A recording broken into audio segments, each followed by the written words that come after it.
So ngayon, nandito kami sa UP Town. Kasama ko si paring Lucas. Ayan, inaantok mo siya. Say hi! Hi! Hi ka! Ito yung area.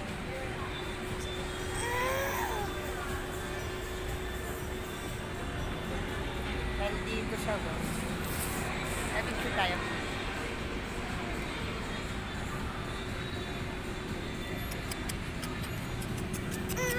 Ayan, inaantay namin ang kanyang mama. Bumili ng kanyang gatas dahil wala sa grocery. Kasama na namin ang mga bulinggit. Yung baby, kasama namin. Kasama ng mama niya. Medyo may toyo na siya ngayon kasi inaantok na siya.